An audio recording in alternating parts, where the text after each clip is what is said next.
Mapagpalang araw sa ating lahat. Ako ang inyong lingkod, Elijah Paul John Valdez, at welcome sa ating daily devotions.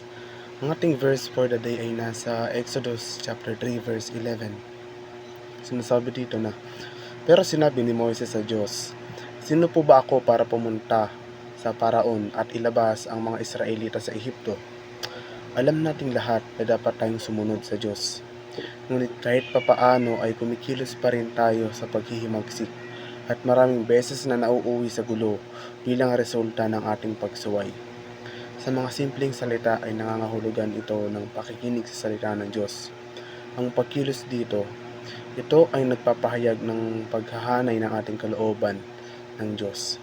Ginagawa ang ipinapagawa sa atin ng Diyos. Ito ay kapag tayo ay ganap na sumuko sa kanyang otoridad at ibinatay ang ating mga desisyon at ang ating mga aksyon sa kanyang salita.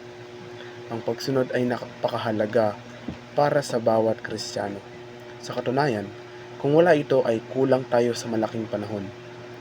Ang pagsunod ay maaaring mangahulugan pagsunod sa pangunguna ng Diyos, dahil kahit hindi tayo sigurado sa kahihinatnan, ang pagsunod ay maaaring maging matigas.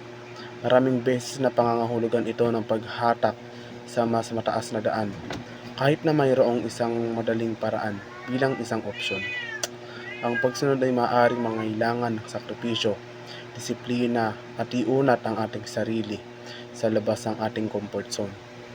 Ang pagpili nating sumunod ay kung gayon ay nagpapakita ng ating pagtitiwala sa Diyos. Pinapakita nito na kahit mahirap, kahit hindi makatwiran ay gagawin pa rin natin. Sa pamamagitan ng pagkakaroon ng kaugnayan sa Diyos, magpasya na pangaralan ang Diyos sa ating mga desisyon at kilos sa pamamagitan ng paggawa ng kanyang sinasabi sa atin. Ang pangunahing motibo natin sa pagsunod ay dapat na pasayahin ang Diyos dahil mahal natin siya. Madaling gawin ng isang bagay kapag ginawa natin ito dahil sa pag-ibig kahit na hindi ito komportable. Gayun din, dapat nating ibigin ang Diyos ng buong puso, isip, kaluluwa at hangarin natin siya ay pangaralan ng Diyos. Minsan kahit alam nating ang mga bagay-bagay ay inaasahan ng Diyos sa atin, hindi nagiging madali ang pagkilos ayon sa mga ito. Maraming beses ang pagsunod ay nangangahulugan ng sakripisyo. Kung minsan ay pagsunod ay maaaring masakit, minsan maaari itong mangahulugan ng pag-unat sa ating sarili sa labas ng ating comfort zone.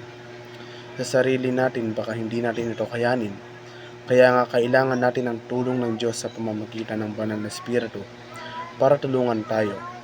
Kapag naging mahirap ang pagsunod, kapag natutokso tayong piliin ang ating madaling paraan, kailangan natin na sabihin, hindi ang aking kalooban, kundi ang iyong kalooban, at kumilos ng naaayon. Ang panalangin ay gagawin din tayong sensitibo sa salita ng Diyos at tutulong sa atin na marinig ang kanyang tinig at malaman kung ano ang dapat natin gawin.